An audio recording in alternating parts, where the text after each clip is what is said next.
Getting knocked down on the football field makes you tough, but getting back up makes you tougher. At Goodyear, we call that determination. A willingness to put in more hours, more reps, and more heart to reach a bar that's sky high. Because the Goodyear blimp doesn't show up for just anybody. So don't be just anybody. Be blimp-worthy. Goodyear, more driven. And now, Jalen and Jacoby on ESPN Radio. When I pop the trunk, head to death. Worry about my posse getting jumped. Cause if we ever do, yo, TB, pop the trunk. Make a pop the trunk and hit the switch. Stupid, I'll pop the trunk. Give me a boom. Happy Friday, everybody. In for Jalen Rose. Today we have the honor of having Richard Jefferson on the program. Thanks for doing the show, Richard Jefferson. Oh, it is my pleasure. Thanks for having me. Great. So this is the podcast exclusive, okay? Hit the button, Reggie. This isn't the television part of the show. Okay. This is just us. You know what I mean? This is just us, so you can say whatever you want. Here's my question for you. What are you telling Luke Walton? What are you guys texting about? What are you telling him about the Lakers? I know you're talking to him. You know what? We have this thing. We're fine, right? Luke and I surprisingly don't talk that much during the season. We never have, right? Just because we've always been on different schedules, whatever. Every now and then, you know, I watch a ton of Laker games for obvious reasons. But I don't really tell him that much. I truly believe that he's got it completely under control. And I think, you know, Bron is navigating things. Everyone's navigating things. But let's be honest. Like, I think even if in these first 10 games or the last 2 seasons prior, I think people are starting to see, like, Luke Walton can coach. Yes. Make no mistake about this. This is not some guy that just got a job. He's proven his track record. So I just kind of tell him to stay with it. I also think that, like, if you remember when LeBron started in Miami, Eric Spoelstra's got to go. You know, you remember that. Spoelstra, Eric Spoelstra's the problem, and he doesn't know how to handle it, and blah, blah, blah, blah, blah. And now look at it. You know, Spoelstra's one of the best coaches in the league. Well, and that's the thing. It's like the one thing that Spoelstra also had going for him was, you know, the support of Pat Riley above. Mm-hmm. You know, if you went into the office or you saw Pat Riley and you were complaining about something, Pat Riley, you know, would look at you and be like, well, that's our guy. Go figure it out. That's our guy. That's my guy. Go figure it out. And I think that's a luxury that Spoelstra had. Mr. Jefferson, I couldn't help but notice you're not in the National Basketball Association anymore. Yeah, so I have a lot of follow-up questions. Yeah. Have you filled out the paperwork? No, never. You haven't filled out the paperwork.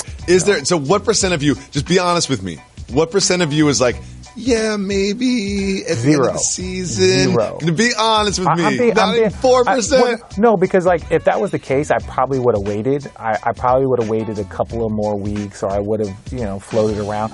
But there wasn't a large market for veterans. You look at how late it took Jamal Crawford to sign, myself. Yeah. Aaron Afalo and Corey Brewer were working out for teams. Like, these are guys that have been in the NBA for 10 plus years, and they're working out for teams.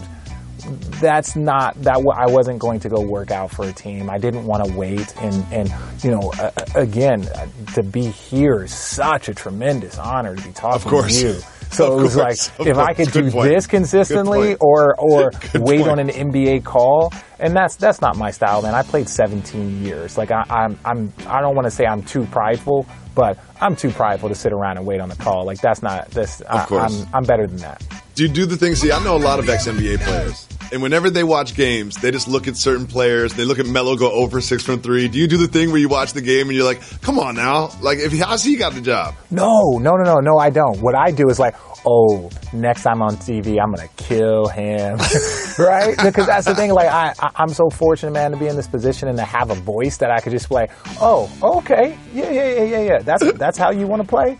I'm going to be out. And one of the things that, like, when I always promised myself and when I would watch this and be a fan of sports and sports talk and sports TV is like, I'm going to go and be as honest as possible, which everyone says, but I'm also going to be fair, right? I'm going to be super, super fair. I would never say anything. Like, I made tons of mistakes. I missed big free throws. I missed big shots. I had big turnovers in my career. I had really bad seasons in my career. So I'm just going to be fair for everyone. But sometimes you can just, get them on this other end than just sitting in front of your TV talking trash. Well, you are one of the best voices in sports media, and I appreciate you doing the show. You are such a sweetheart. I'm being serious. I'm being serious, man. I've been doing this for 19 years. Yeah, I know. I can tell the players that are built to do this and the players that aren't, and you will have a long career doing this, I promise. Let's get the people they want. Let's go.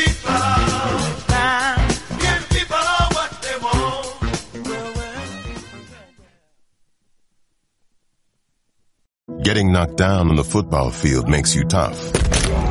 But getting back up makes you tougher. At Goodyear, we call that determination.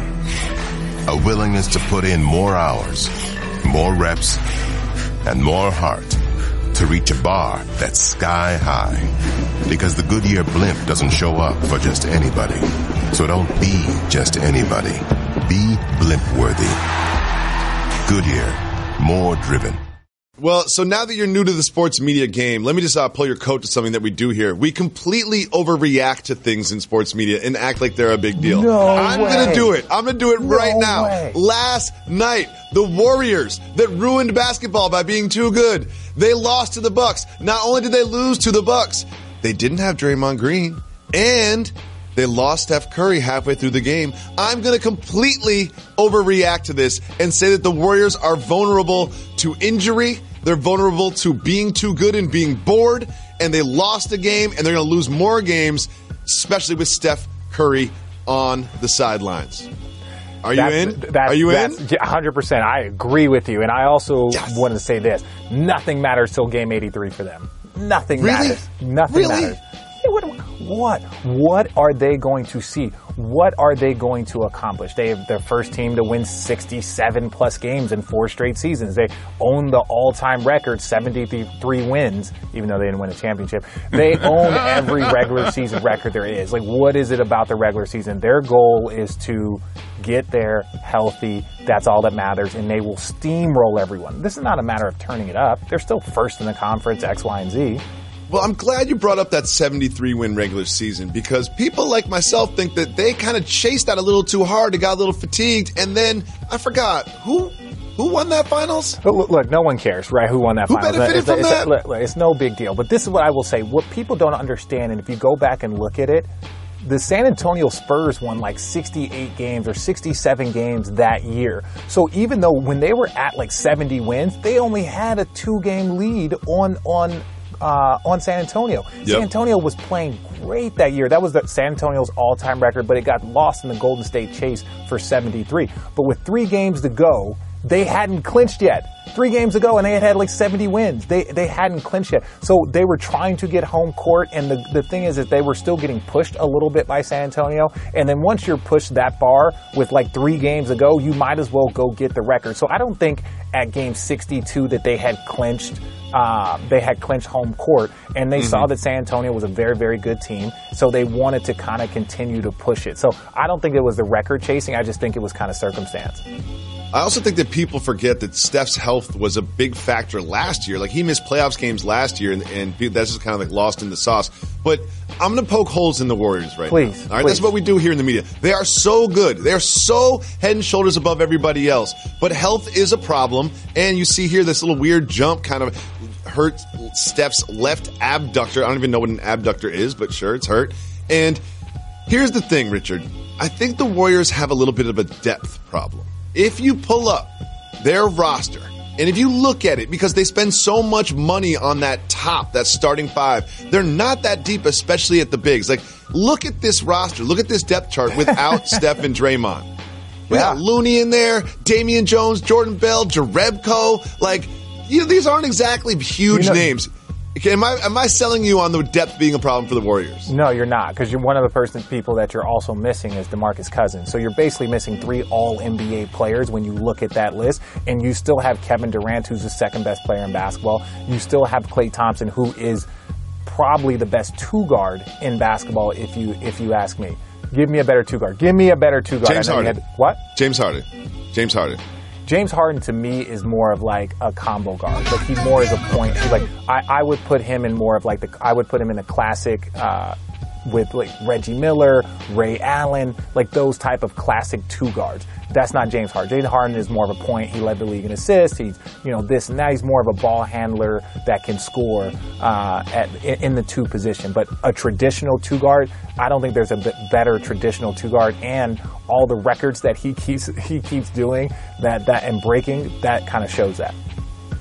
Okay, well, we talked about the Warriors, and last year they were pressed. Do you remember the Rockets missed 27 three-pointers in a row in Game 7? Like, it was neck and neck. It really felt like the Rockets were going to represent the Western Conference in the NBA Finals against the Cavaliers last year.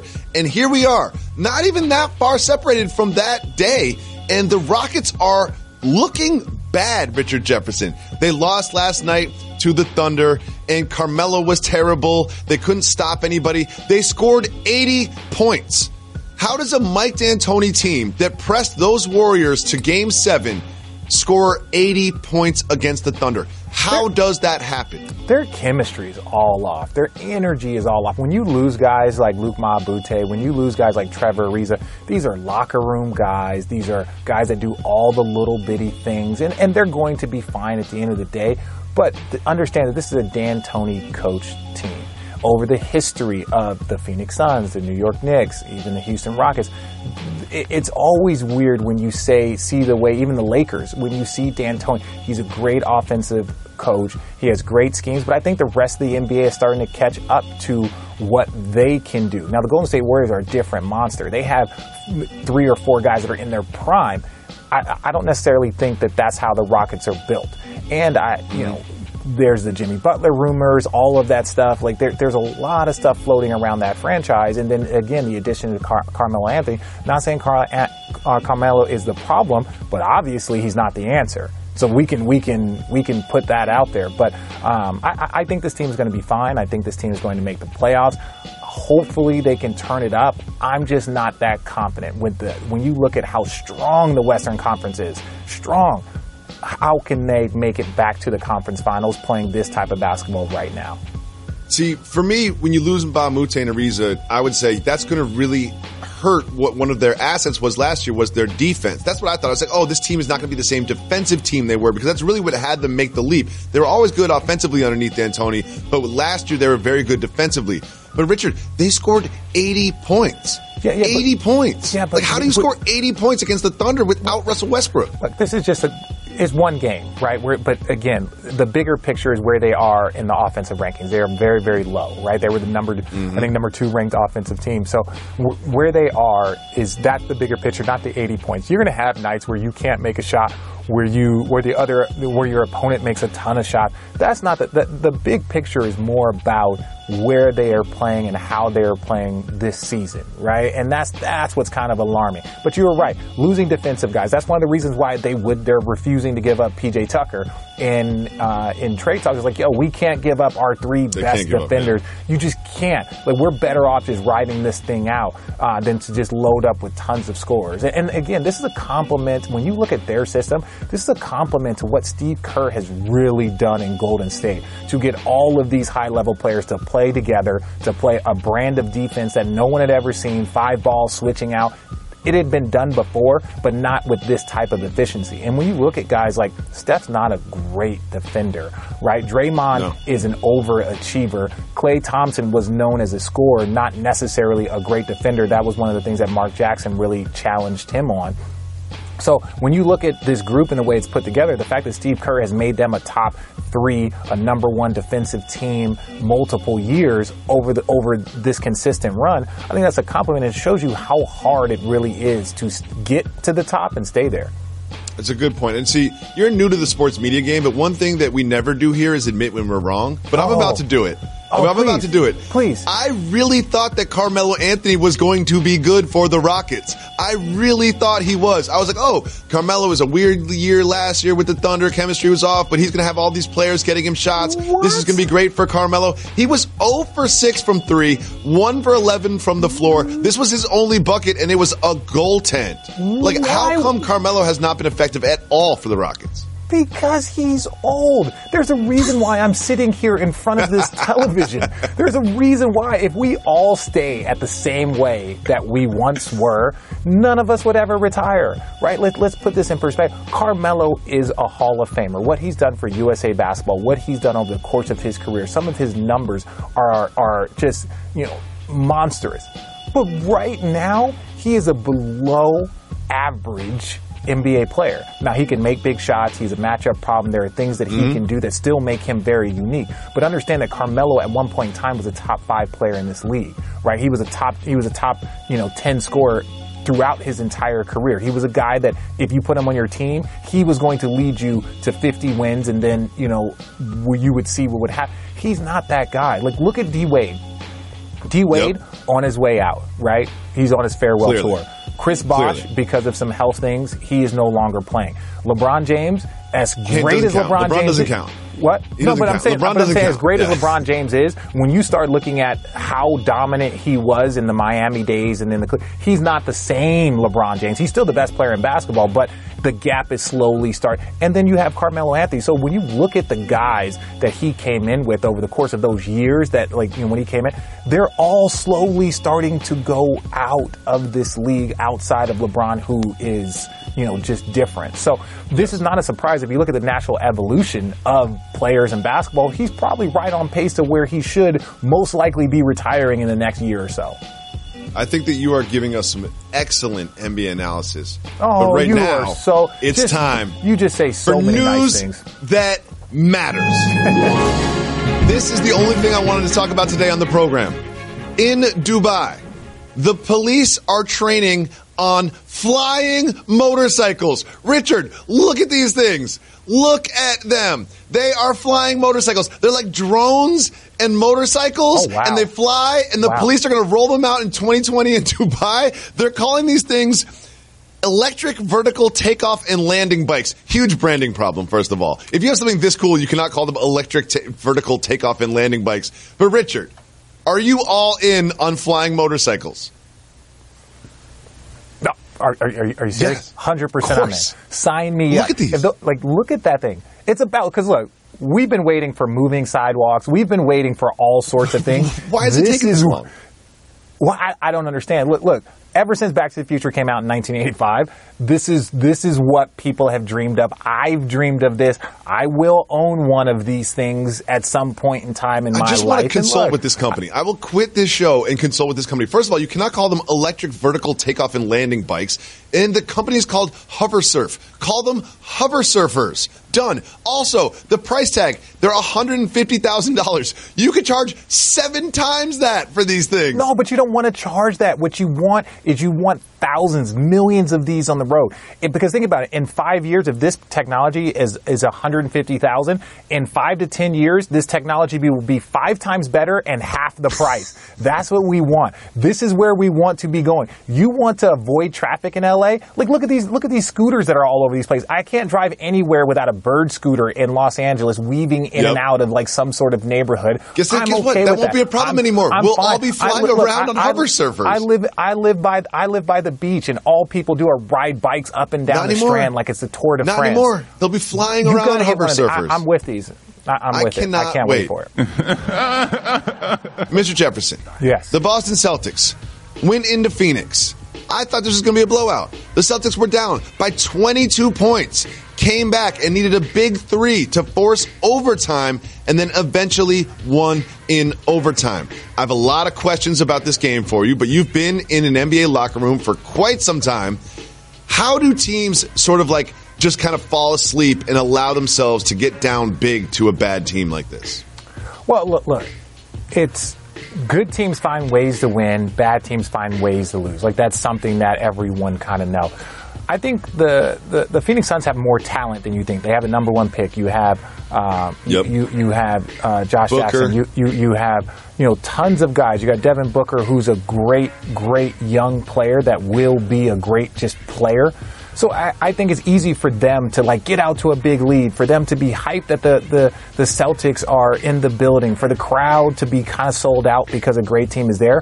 For them to ride that energy. And then all of a sudden, bad teams that don't particularly know how to win, slowly you start to see that slide away. And the Celtics, it's a 48-minute game, and the Celtics continued to push even though it wasn't looking pretty early, and they built themselves back into it. Yep, they did. Now, this is really what confuses me so much about this particular season. That's is why the I'm here. Eastern I Conference. I know. Thank you so much. Because I'm looking at the Eastern Conference, and there are 4 teams that I think are above the rest of the teams. You could argue Pacers, but I'm not hearing it. So who, in your mind, are the best 4 teams in the Eastern Conference, and in what order do you put them? Because I change this literally every single day. Oh, well, yeah, you can't change it. This is one of those moments where you just rather just like stick to your guns and wait till May and June to prove yourself wrong. Just like stick with it. So, in order, it's still the Celtics, then it's Philly, then it's Toronto, and then it's Milwaukee. And let me give you the reason why I have this. It's because the Celtics are the best team. The Raptors have 2 stars. Then you have the Bucks have 1 star. They only have 1. Like, you can't have Giannis have a bad night. Like, imagine last year with LeBron. LeBron couldn't have a bad game in the finals at any point. If LeBron only had 24 points off 6 of 14 or 6 of 18 shooting, they weren't going to win. Giannis is in that mold where everything is built around him, and he has to be a monster every single night. Toronto still has 2 stars, I believe, in Kyle Lowry and Kawhi Leonard. Philly has 2 stars, so if Joel Embiid is in foul trouble, next thing you know, Ben Simmons can be dishing the ball, moving around, triple-double, just doing some impressive things. And then obviously the Celtics have multiple high-level players. So that's why I would put the Bucks a little bit lower than those other teams, because they only have 1 main guy, and that's not the recipe for success in the playoffs. Okay.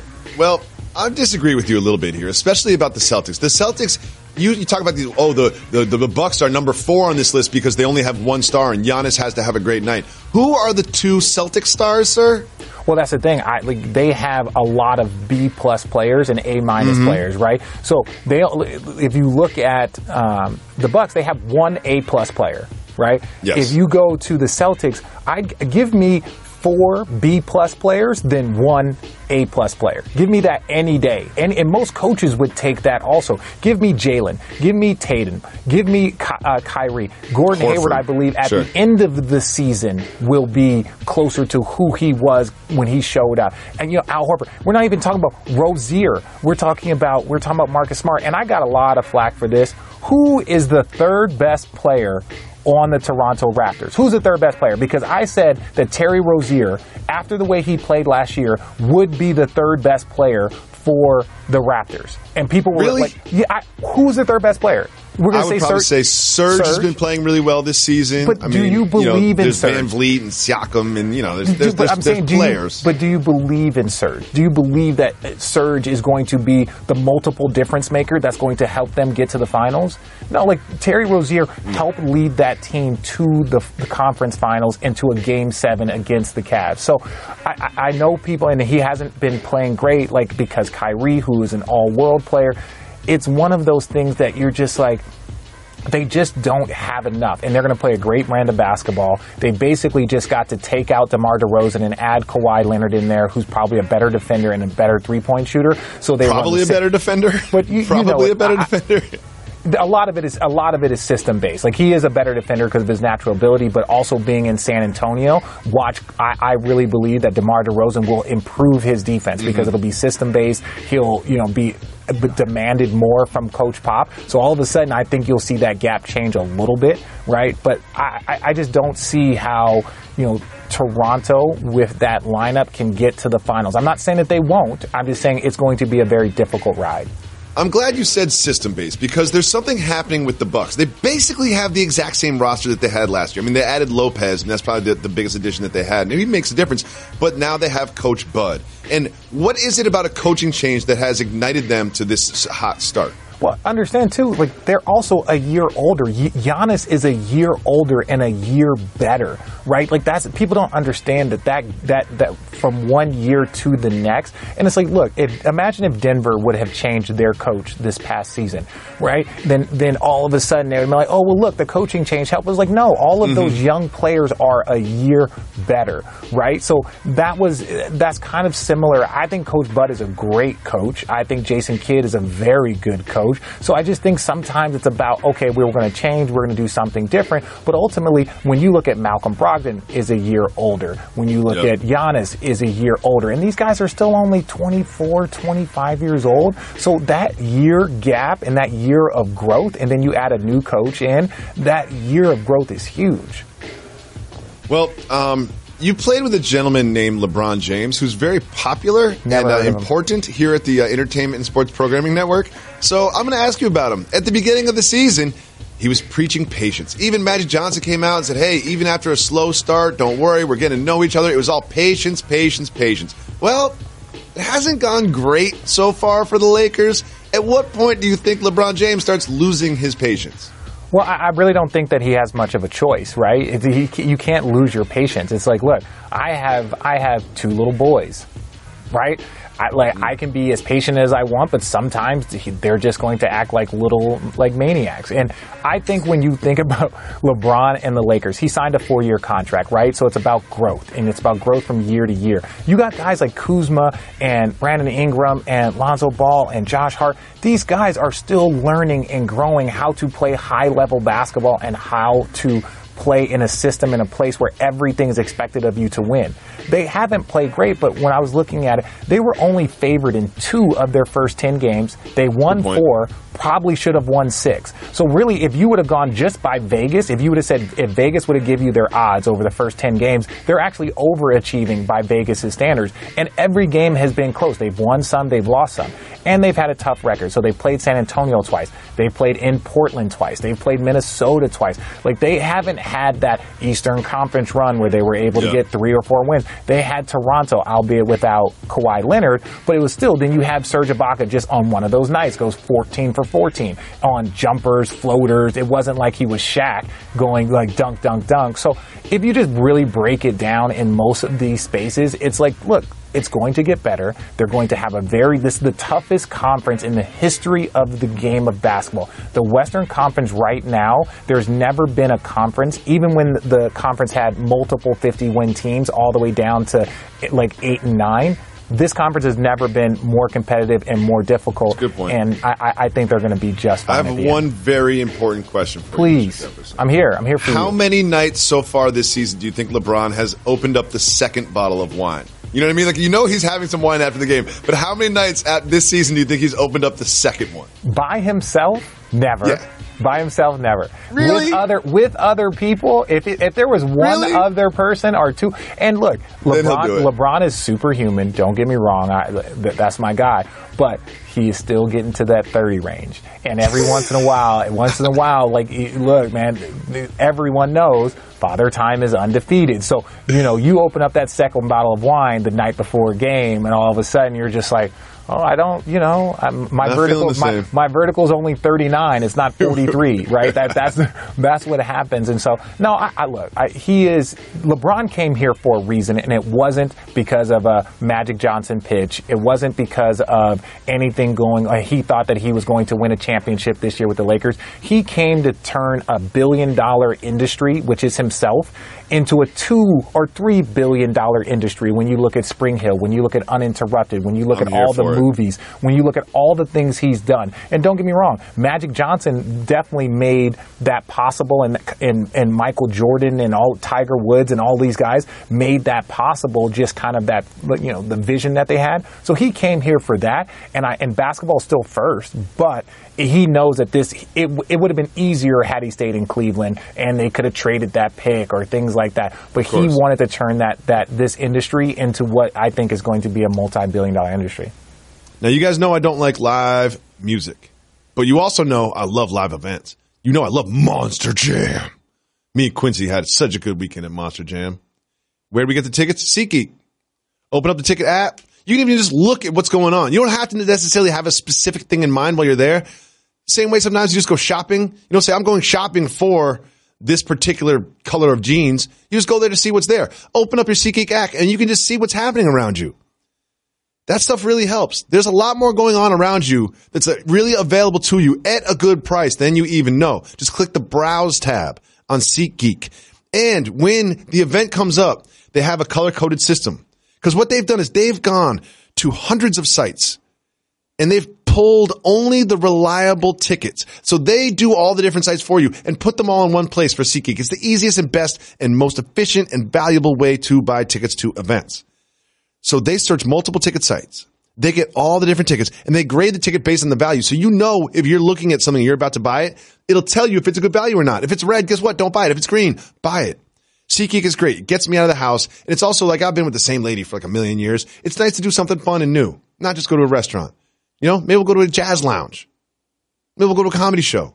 SeatGeek has all of that right in front of you. So if you have to plan a date or you have something to do, go to SeatGeek and you can just browse and just find it. And you always know you're getting guaranteed tickets. It's the easiest way to buy tickets on the planet. Download the SeatGeek app. And if this is your first purchase on the SeatGeek app, you get $20 off just by using promo code Jacoby. That is $20 off using the promo code Jacoby. Go to your app store, go wherever you get your apps, download the SeatGeek app, buy tickets, use the promo code Jacoby, you get $20 off. You will use SeatGeek for the rest of your life. I've bought so many tickets on SeatGeek, and I barely like leaving the house. Technology Truths, brought to you by Geico. Technology Truths. Truth. Teenagers can communicate entirely in emojis. How was the birthday party? Pizza slice, kitten, soccer ball, pineapple? Truth. It's so easy to switch and save on car insurance at Geico.com. What are you talking about? Paperclip, shoulder shrug, high five, wizard hat? What? Geico. 15 minutes could save you 15% or more. We have a segment. It's very simple. It's called Is This Really Real? Where we look at things that are happening in the National Basketball Association and ask that question first. Your former team. They lost one of the most important players the franchise has ever had. Obviously, I'm talking about yourself. The Cavaliers are 1-10. I thought they were going to be pretty good this year. I got to admit it. I thought maybe they'd even make the playoffs, and they stink. The Cavaliers being awful. Is this really real? I think it is real. And it's, look, there's an adjustment period whenever you lose players. You lose Kyrie, there was an adjustment period for the Cavs. Yep. You lose Bron, there's an adjustment period. But this team was built around the best player in the world, and the best player in the world is no longer there, right? It's no different than when, if you were to see what the Green Bay Packers would look like without Aaron Rodgers, what the Saints would look like without Drew Brees. It's like we were built around a certain style of play, and he's no longer there. So is it going to be okay? But look, you still have a brand new GM. You have a brand new GM. You have, obviously an interim coach. There's just a lot. Well, excuse me. Larry Drew did get an extension, so he is the actual coach. But there's just a lot of confusion and dysfunction on the direction of the franchise. They re-signed Kevin Love to an extension. You know, you hope that it's because Kevin Love wants to be there and because the franchise believes in him, and not that it's a Blake Griffin type situation where we're going to sign him to an extension. Sign him and trade him, right? And so, maybe, that's the way this goes. But I think Kevin Love has been injured, which is tough. So it's you don't know if this 1-10 start is really indicative of who they are. Well, moving on. Kemba Walker has quietly been very good this year. He's averaging about 28 points a game, and the Hornets look pretty good.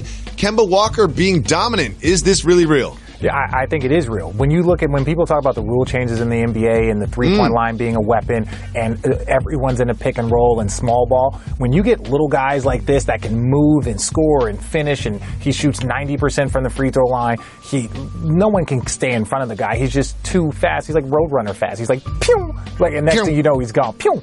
Can you do a pew? Pew! You watch enough cartoons. I did not think this was going to be the case. Jimmy Butler is still on the Minnesota Timberwolves. Is this really real?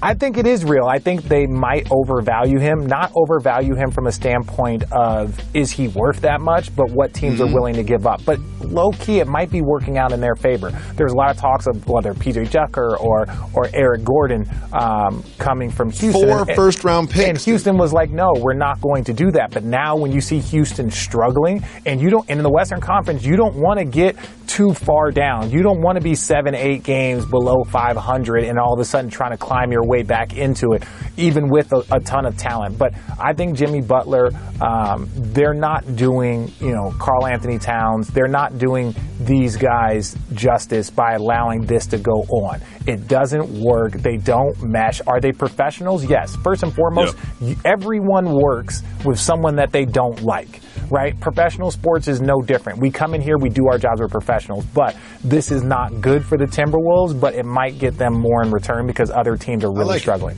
The Houston Rockets are averaging just under 103 points a game after last season being one of the best offenses in the entire league.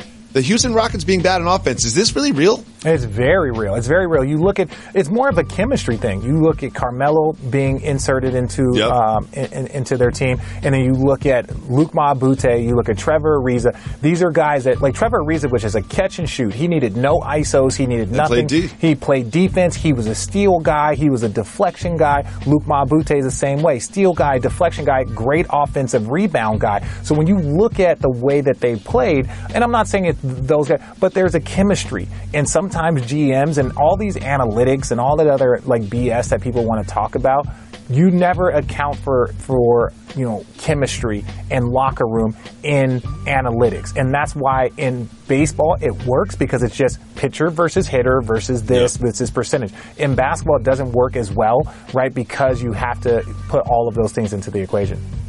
Well, another one of your old teams, the Denver Nuggets, are 9-2. They're 9-2. 9-2. Is this really real, the Denver Nuggets? I think it is real, but look at that. They're 9-2. They're 9-2, but they're 6-0 at home. That they've always been a great home team. Even last year, right? They were one of the best teams in the league at home, but they had the same road record as like the Phoenix Suns, right? If you put that in perspective. So they really should judge themselves by how they play on the road. Do I think that they will maintain this? I do, as long as they stay healthy. But understand Jamal Murray in his third year. They have so many high-level players, and you have Mr. Steady and Paul Millsap. You had Jokic, who is a matchup nightmare. Trey Lyles. They have a ton of young players. But understand, as this gets going, I said that they were going to make the playoffs, this year. If they do get into the playoffs, they're going to need home court because they're not a great road team. This is going to be the first playoff appearance for a ton of these guys, including their coach, right, as a head coach. So if they're really going to make noise, they're going to have to stay in the top 3 or 4. And not to say that they couldn't upset someone, but it's going to be harder if they're a lower seed. Finally, a week ago today, Woj reported that Magic Johnson admonished your guy, Luke Walton, about the slow start. Is the Luke Walton hot seat really real? I think this is really only one person's perception. I think it's Magic Johnson, right? I think the entire world, and I think Magic learned this, the entire world is staring at the Lakers because of their team, because of LeBron, because of LeBron James. Everyone's staring because of LeBron.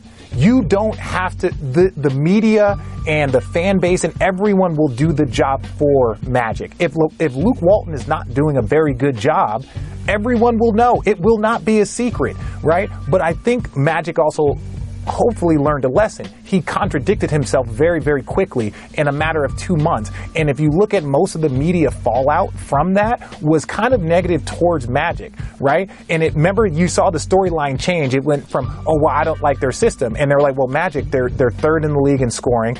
Everything that they're lacking is basically from a structure and from a standpoint of like what was put together. They had no shooting, but you knew that in the season, but they're great on the fast break, great points in the paint.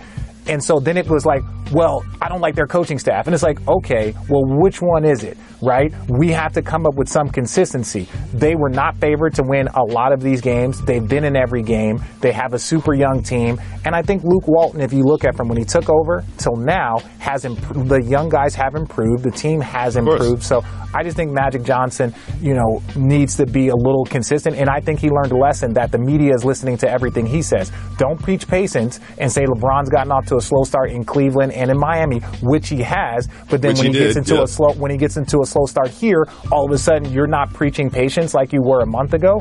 And I think the media was very critical of his approach to the team.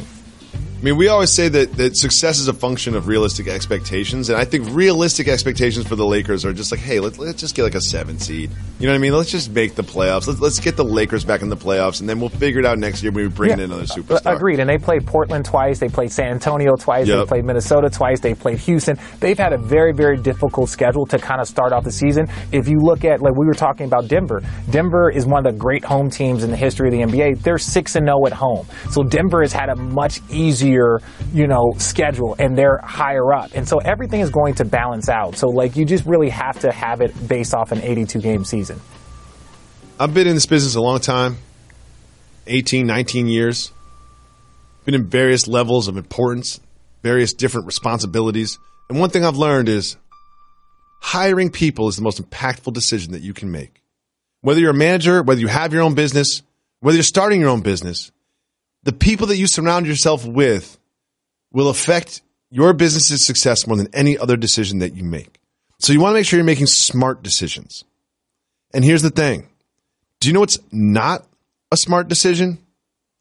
Going to a job site, getting tons of the wrong resumes to sort through. That's not smart. Going to a job site, we have to wait for the right candidates to find you. That's not smart. You want to make smart decisions. Do you know what's smart? Using ZipRecruiter.com/JNDJ to hire the right person. Again, ZipRecruiter.com/JNJ. ZipRecruiter doesn't depend on candidates finding you. It finds them for you.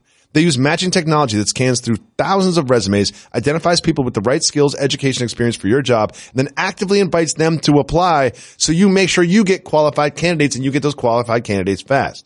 That's why ZipRecruiter is rated #1 by employers around the U.S. Right now, Jalen and Jacoby listeners can try ZipRecruiter for free at this exclusive web address. Go to ZipRecruiter.com/J&J. ZipRecruiter.com/JANDJ. Go to ZipRecruiter.com/JANDJ. ZipRecruiter is the smartest way to hire. And the people that you hire, the people that you surround yourself with, will be more impactful to the bottom line of your business than any other decision you make. Make sure you're making smart decisions. Go to ZipRecruiter.com/JANDJ. Now, not everything is worth discussing in sports media, Mr. Jefferson. So we have a segment called Keep It Moving. Here's how it works. If you want to discuss the topic, you say hit the brakes. If you don't, we keep it moving. Do you understand? Are you ready? Yes, I am. And yes, I am ready. And yes, I do understand. Perfect. Antonio Brown was caught by police going over 100 miles an hour in his car. Keep it moving or hit the brakes?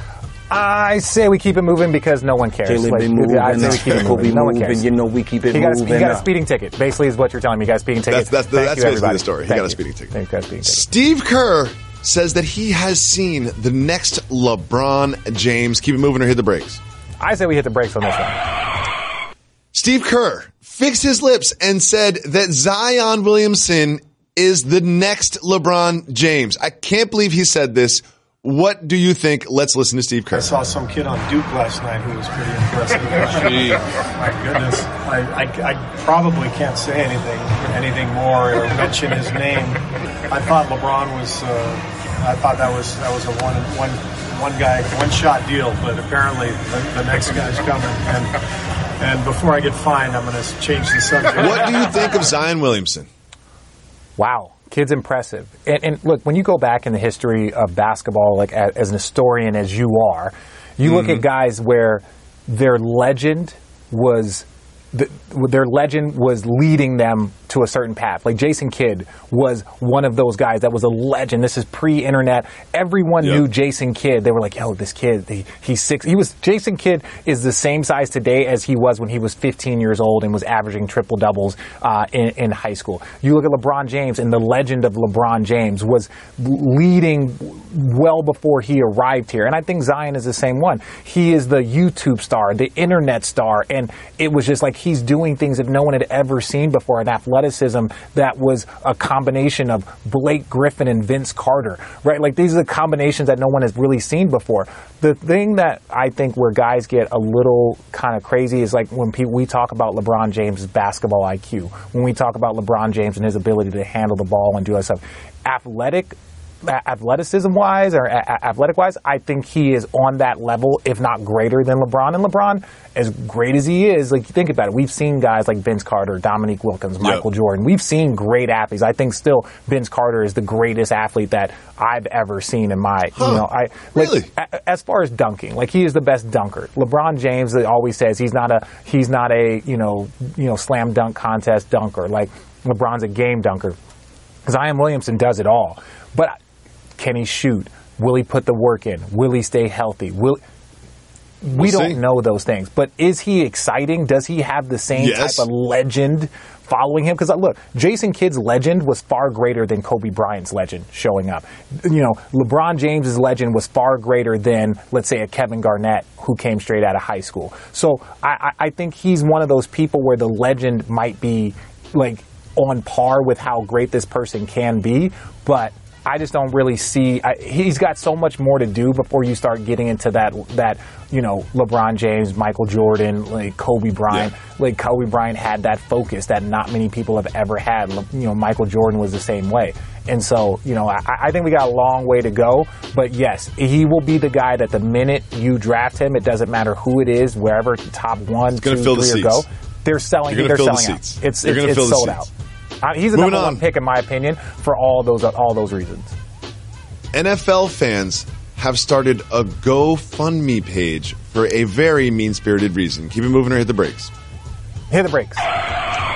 The Buffalo Bills are 2-7. Nathan Peterman is a terrible quarterback. They've started a GoFundMe page to gather enough money to force Peterman into retirement. What do you think the number is? Like, how much money would it take for Nathan Peterman to say, you know what, I'm good on this career, I'm going to walk away, thank you for the cash? What's the number? Have you seen how much Sam Bradford has made in his career? And when they broke that down per win, when they broke that down per season, he gets like $10 million a win or something. It's amazing. So there's no amount of money that you're going to be able to get on a GoFundMe page, not even for the Bills fans. But I will say this, Bill fans.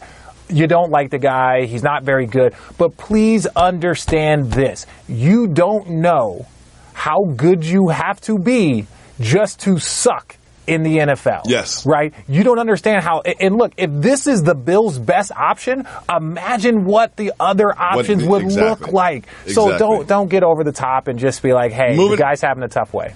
Moving on, the Kansas City Chiefs have not just won football games, they've won like 9 coin tosses in a row. Keep it moving or hit the brakes. Keep it moving. No one cares. We keep it moving.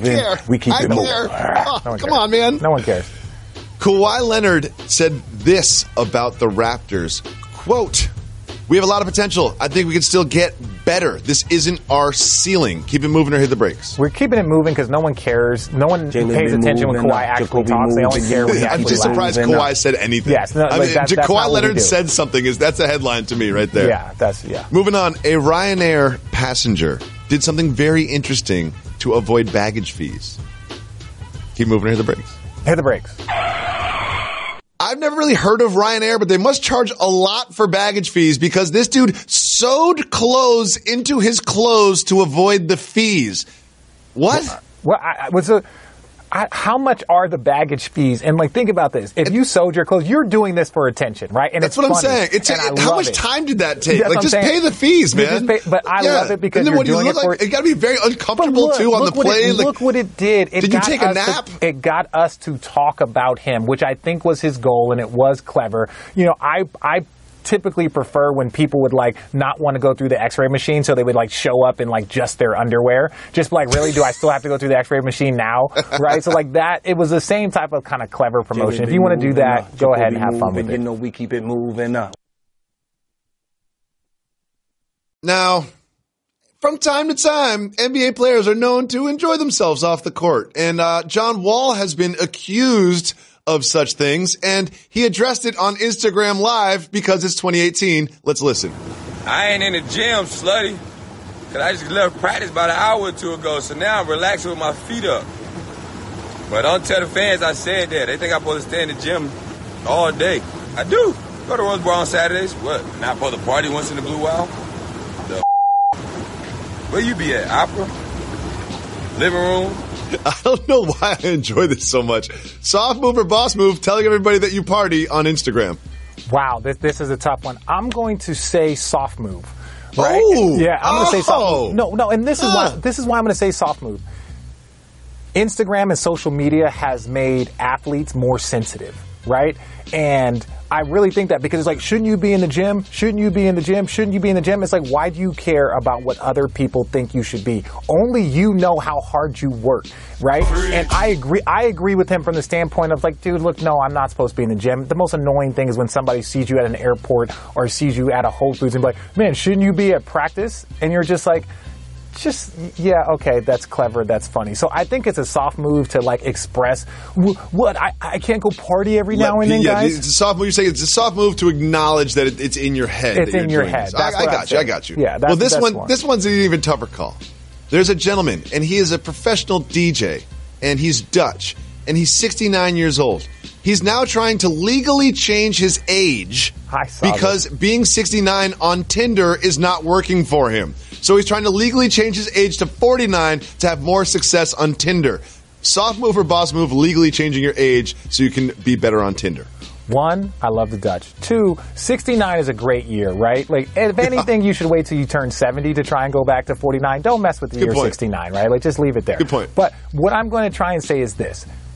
I understand. In today's day and age, everyone wants to be they want to be what they identify as. And if he feels like he's 49 years old and that's how he wants to identify himself, but at the end of the day, there's a level of honesty that I think should go into any Tinder profile, but only a level. Only a level. There's a lot here. First of all, I just love it's a boss move just being a 69-year-old DJ. You know what I mean? Like that alone. Like you're 69 and you're still like on the ones and twos. Like good for you. Don't change a thing, dude. You're a 69-year-old DJ. Richard, on this program, we always say we give the people what they want. Part of that is listening to the people. So if you call 985-80-JALEN, you can leave us a voicemail, and if you leave us a voicemail, we'll play on the show just like this. J-Roll, DJ, quick question. Jalen Rose, I feel like I know where you're going to go with this one. Eating while on the toilet. Boss move or soft move? Don't care what it is. Eating while on the toilet. How is this even a question? Under what circumstances do you eat on the toilet? Under what circumstances is there food in the bathroom? How is this a thing? I've never ever done this. I've never seen anybody do this. I've never even heard of this before. Have you ever heard of this phenomenon, Mr. Jefferson? Oh my God, no! And you should never. There's no. I'm gonna be real. You know, look, I have a child, and one of them was in the bathtub while the other one had to use the potty, and even that alone made me nauseous. And I was just like, no, like what's going on here? It's not right. That's not. I mean, I think the rudest thing you could possibly do to somebody is poop while they're taking a shower. It's honestly, it's worse. I would rather you just stab me in the throat. Full on grounds for dismissal. And it's a 3. Like I have a 3.5 and a 1.5, so it's just kind of like you get in the bath and he's like, "Daddy, I gotta go potty," and you're just like, "Okay," because I don't want you to do that in the bathtub because God knows I don't want to clean that up. So it's like, all right, you go potty while your other brother sits in the bathtub, and then it's just like, wait, no. So I've got twins. They're 3, and I've got a 5-year-old boy. And we were so good. We had them all sleeping through the night. Everyone was sleeping. We were so proud of how well everybody slept. But now my 5-year-old son wakes up like every hour in the middle of the night. What do I do about this? So do I have him sleep in the bed with me? No. So Iron Eagle told me this because my 2 little ones like to do that, and both of them can now climb. Well, one of them, the 1.5, can now climb out of his crib with a little help from like his brother. But it's like, so they just come in the middle of the night, and as Iron Eagle told me this, he was like, just make them sleep on the floor. Just be like, hey, you can sleep in here, but you can't sleep in the bed. And so once they sleep on the floor for a little bit, then they're just like, yeah, this sucks. I'm out of here.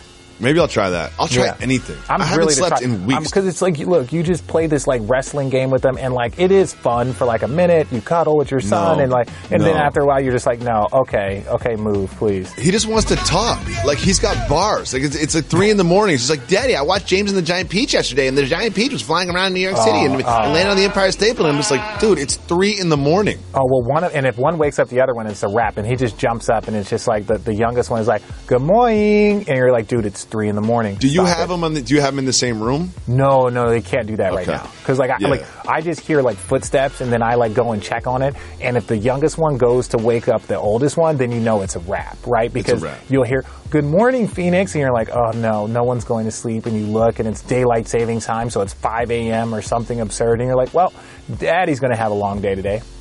I've been up since 5 this morning. Got gigantic bags under my eyes. I haven't slept through the whole entire night for like a month. So here's what me and my wife did. We have a sponsor hotel tonight. They hooked me up. So I've got a hotel tonight. We're dumping off all of our kids at one of my friends' house. Just staying at a hotel. I'm going to sleep through the whole night. I'm going to get room service. I'm going to be asleep at like 8 p.m. I'm going to wake up at 8 a.m. I cannot wait for this. So my wife gets mad because I go on the road, right, and I travel. Yeah. And it's just like, so that's my time to get sleep, right? That's my time to get sleep. So I brought them, we went to the Phoenix game. We did the Phoenix game. I went to New York. They're coming.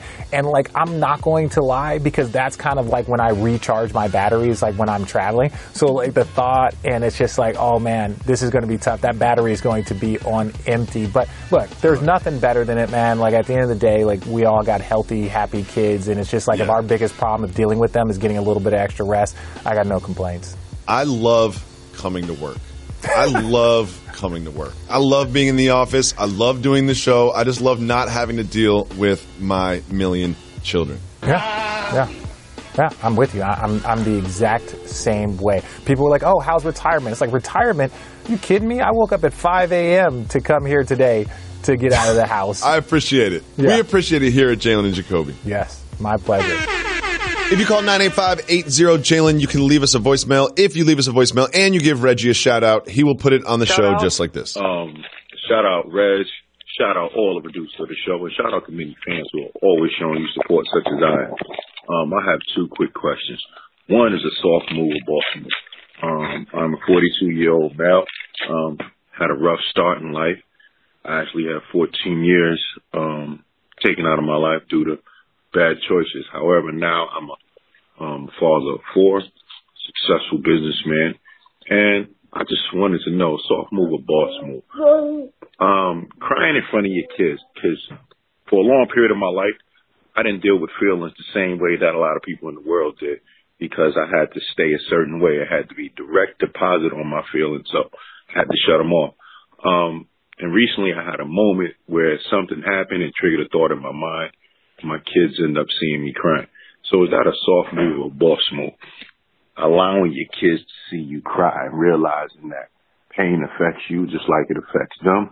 And also, random thought, last part of my question is, say if Golden State actually does lose KD, however they gain Kawhi Leonard, are they just as good and the absolute favorite going forward in the year 2019-2020 season?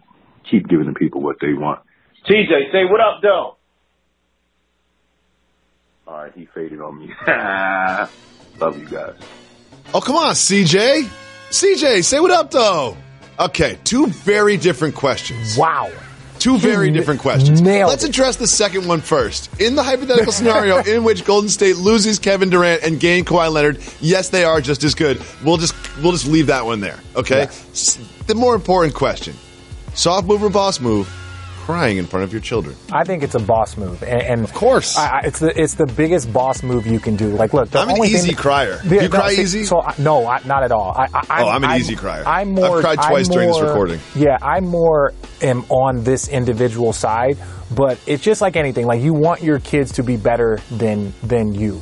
Right? If you know that you're not a very emotional person, you know it might not be healthy. That's just how you process things.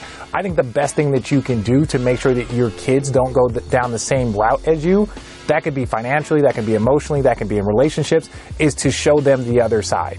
Right? Like, I'm not a very emotional person. Sometimes that could be to my own detriment. So, like, the best thing I can do is in moments show my kids more emotion that I'm probably most comfortable with. That can be more kisses. That can be more I love yous. That can be more hugs. The best thing you can do is to show them that, especially if you have a daughter, to show that type of emotion and love and endearment. But it doesn't mean it doesn't mean that it's easy, right? But yeah, it is the bossiest of boss moves of all time, and I stand by that. Mr. Jefferson, I just want to thank you very much for joining us. Please tell the people where they can see more of Richard Jefferson. You can see more of me on my Instagram at Richard A. Jefferson, or check me out on Twitter, Road Trippin' Podcast. Subscribe on iTunes and all the amazing platforms. We have something really, really exciting that's coming out here in the next couple of weeks. Great. Also, don't forget, everybody, to leave us Thanksgiving questions, cultural or regional questions about Thanksgiving. Call 985-80-JALEN and hit us with those. Also, tell us what is unique or strange about your family's Thanksgiving traditions. 985-80-JALEN. Leave those voicemails. Thanks again, Richard Jefferson. We'll be back on Monday. Why is that, KRS? We're not done. We're not done. Got to give the people time. Give people what they want. They my little guys. I love them. Speaking of the Hobbits, let's talk about LeBron James for a second.